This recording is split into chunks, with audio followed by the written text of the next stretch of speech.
أنا لا ناصر لي غيرك. توقف يا بني، اهدأ. هيا اهدأ يا حبيبي. لا.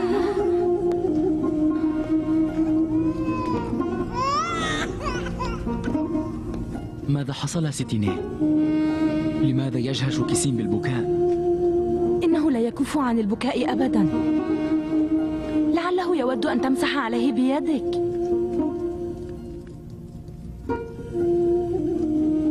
لماذا لم يسكت؟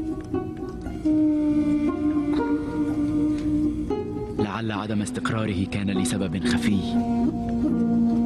ربما كانت روحه الشفافة تستشعر مكروها يترصد بنا.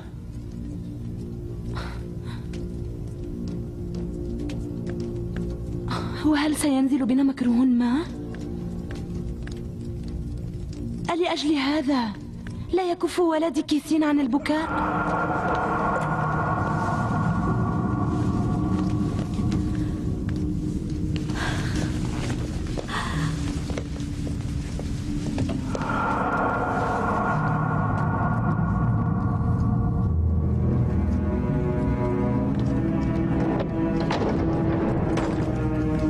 الحجرة التي أريتك إياها لا ينزل فيها إلا خواص الخواص من ضيوف زليخة وبوتيفار، ولكي تبلغ هذه الحجرة لابد من اجتياز هذه الأبواب السبعة التي نجتازها، ومفاتيح الأقفال محفوظة عند زليخة وحدها.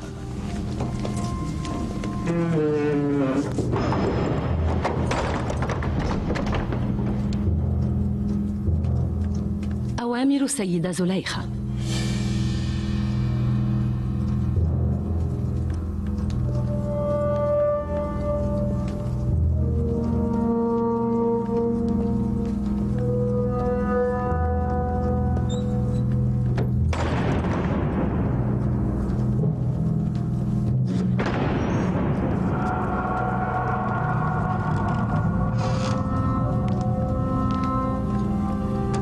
فلتحيا السيدة زليخة.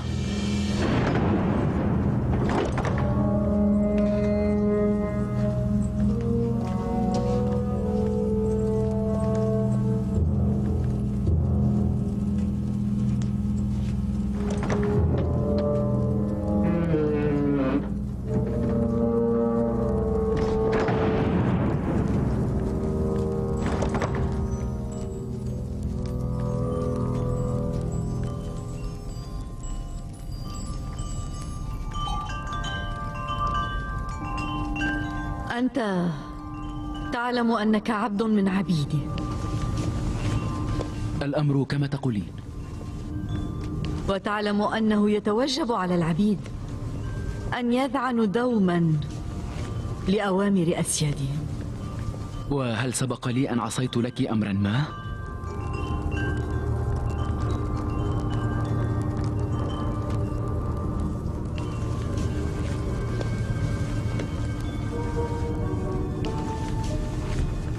عليك أن تطيعني اليوم أيضا.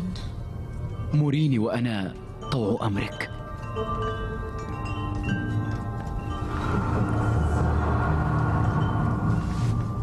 لقد هيأت نفسي لأجلك يوزرسيف. أستعيذ بالله ربي. ما الذي تريدينه مني يا امرأة؟ الخيانة؟ لقد قلت لك إنني سوف أكون طوع أمرك، لكن لا طاعة لك أبدا في معرض الخيانة. ترى ما الذي تريدينه مني؟ أريد أن تمكنني من نفسك. لقد أحسن زوجك مثواي طوال سنوات ورفعني مقاما عليا، وها أنت تطلبين مني أن أخونه؟ أنا أيضا لم أبخل عليك بالحب والحنان أبدا. أنا ممتن لك وللموقر بوتيفار كثيرا، ولكن هل تريدين مني أن أعوض إحسانكما إلي بالمعصية والخيانة؟ أنت مدين لي ويجب أن تعوض علي إحساني إليك، وبصفتك من عبيدي يتوجب عليك أن تطيعني. إذا كنتما قد أحسنتما إلي فبفضل من الله، وأنا أرى نفسي مدينا له تعالى قبلكما وأكثر منكما. لقد أسففت بنفسي من ذرى العز إلى قعر الذل كي أظفر بك، ولن أكف حتى أنال مرادي. أنا في السماوات مكتوب من النبيين، ومعاذ الله أن أكتب في الأرض من العاصين الزنات. لن يطلع أحد من الناس على هذا السر سوانا أنا وأنت. وأن لنا أن نخفي ذلك عن الله الحاضر الناظر إلينا. أنت تخشى غضب إله الآلهة؟ أنا أيضا أستحي منه، لكن هذا شيء يسير. لا أحتمل نظراتك القاسية. اعف عني يا أمنا الكبير.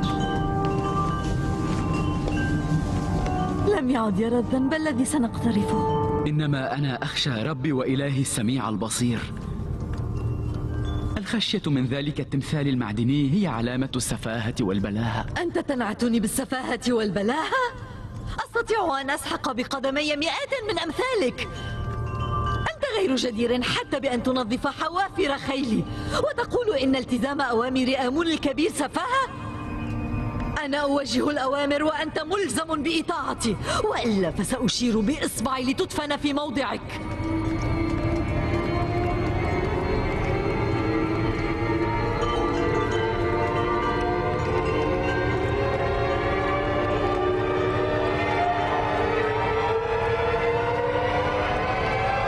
سوف أطيعك وألتزم كل أوامرك شرط ألا تكون فيها معصية لله الأحد، لا غير.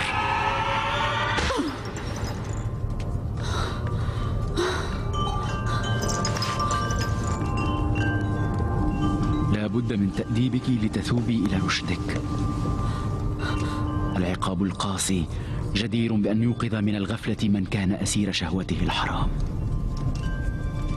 يا نبي الله، هذا وحي منزل من عند الله الأحد. أنا لن أتركك وحيدا أبدا. حذاري أن تهم بزليخة لتضربها وتؤدبها.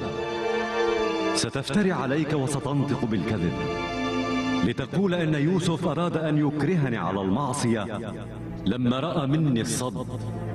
أنج بنفسك من شراك الشيطان واهرب ناحية الباب. يا نبي الله، هذا وحي منزل من عند الله الأحد.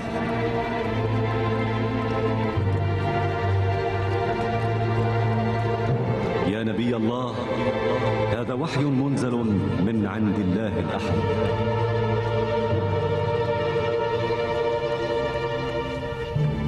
لا مفر أمامك. أنت ملزم بأن تطيع أوامري.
يخيل إلي أن أشياء تجري ها هنا وأود أن أعرف تفسيرها.